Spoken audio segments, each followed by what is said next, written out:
Hey guys, I'm going to help you with some reading stuff today. I'm going to read A Goose Named Bruce. This is by some very special people that I knew whenever I was growing up, Rick and Becky Baber. They live here in Springdale.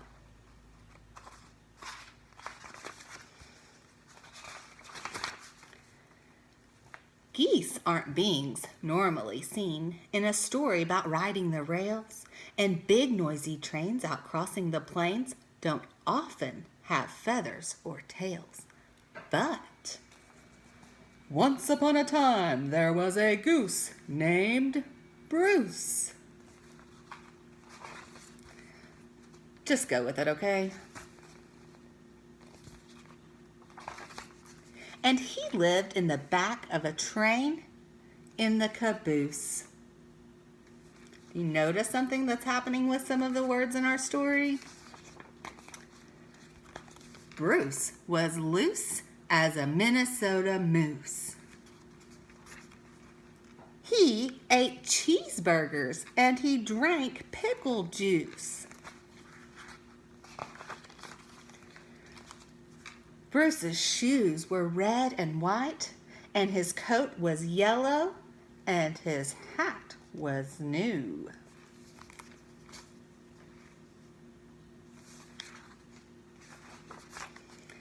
He liked to hop off the train when it came to town and chase all the little old ladies around. You see that town and around rhyme? The rest of the gaggle would stop by to gander. They quite enjoyed the show. Soon they would haggle and some even pander to those taking bets on how long he would go. Did you hear pander and gander? There was honking and hissing and feathers would fly and lots of attention from folks passing by. The dogs would all bark and the children would cry.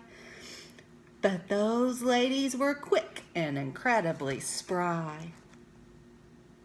Hear fly, by, cry, spry. Those are all rhyming words.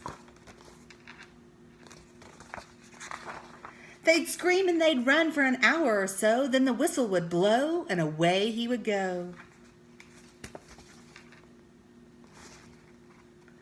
So, blow, and go, they're all rhyming words. Then one day in May when he went out to play, Bruce looked at me and I heard him say, May, play, say. Dude, this is totally unrealistic. What kind of goose wears shoes and lives on a train? I believe you are exploiting me in order to get children to go to sleep.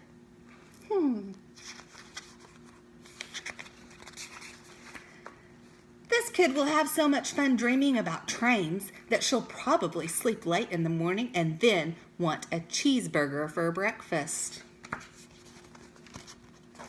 Guess what Miss Woods had for breakfast? A cheeseburger. You're not supposed to feed kids cheeseburgers for breakfast. Oops.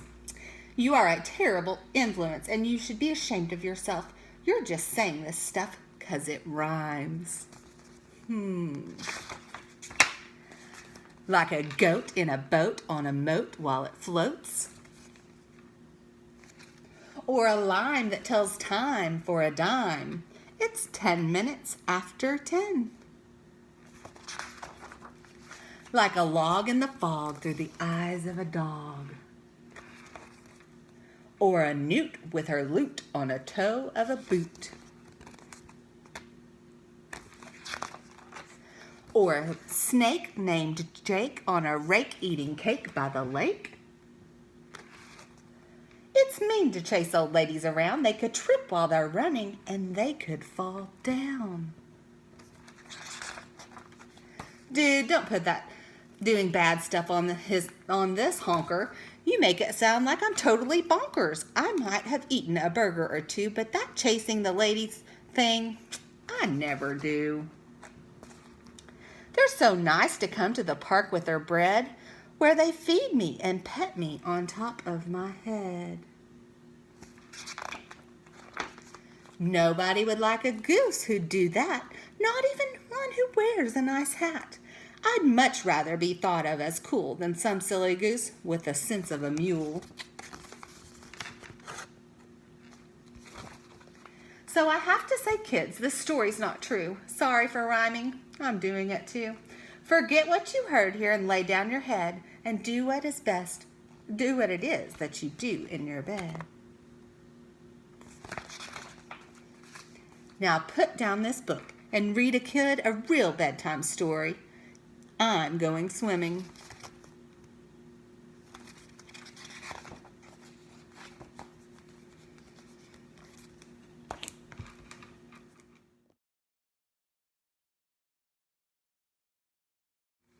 So one of your squares for reading today, it says that you can memorize a passage or section in your book that you really like. Say your passage over and over again, and then say and get it stuck in your brain, and then share it with a family member.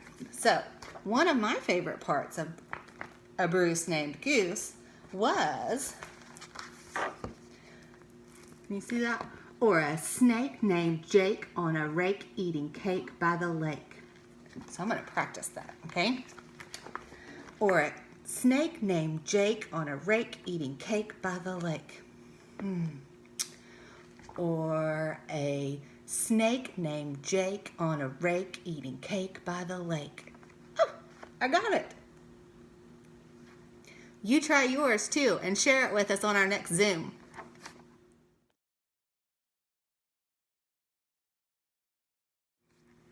Another square on your reading packet said, write a letter to one of the characters in your book. This letter should focus on something that happens to the character. Express your sympathy, anger, desire, or help or questions about this event and this character.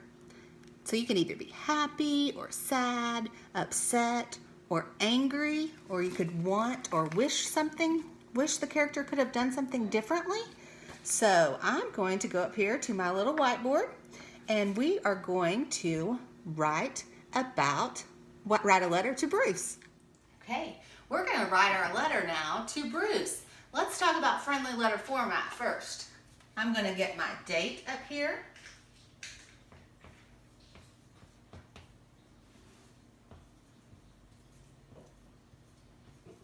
And then I'm going to write, in my greeting, I'm going to write, Dear, oh, oops, put my comma in the wrong spot, Bruce, and a comma. Do you see I already have 2 commas? Okay, that's important. And it told us to ask a question. So I'm going to say, why do you chase those ladies around? Okay, then I'm going to say another question. How does it feel to ride on a train? And a question mark, remember that. Okay? Then I'm going to say, I get car sick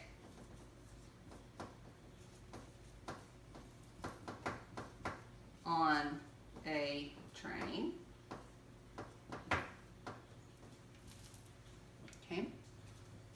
Then I'm going to tell you one more thing about me that's kind of like him. My favorite breakfast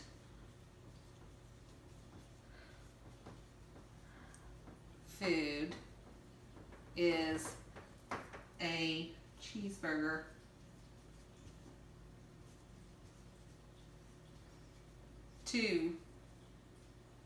I'm going to put an exclamation point on that one. Whoop.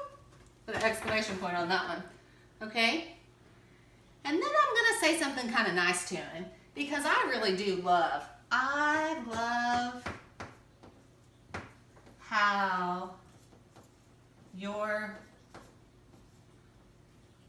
story rhymes. Okay? So now I've got to do one last thing. I have got to put a closing on this. So I'm going to say love. You can say sincerely or your friend or thank you or you can use love like I have. And then you'll put your signature. So we've got our heading, our greeting, our body of our letter, our closing, and our signature, our 5 parts of a letter. You go write your letters, guys.